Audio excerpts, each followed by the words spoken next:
ರಾಯರನ್ನು ನೆನೆದಾಗ ಸೋಲೇ ಇಲ್ಲ, ರಾಘವೇಂದ್ರ ಎಂದಾಗ ಭಯವೂ ಇಲ್ಲ. ರಾಯರನ್ನು ನೆನೆದಾಗ ಸೋಲೇ ಇಲ್ಲ, ರಾಘವೇಂದ್ರ ಎಂದಾಗ ಭಯವೂ ಇಲ್ಲ.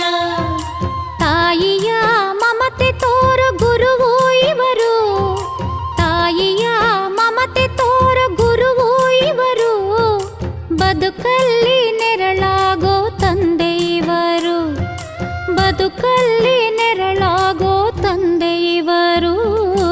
ರಾಯರನ್ನು ನೆನೆದಾಗ ಸೋಲೇ ಇಲ್ಲ,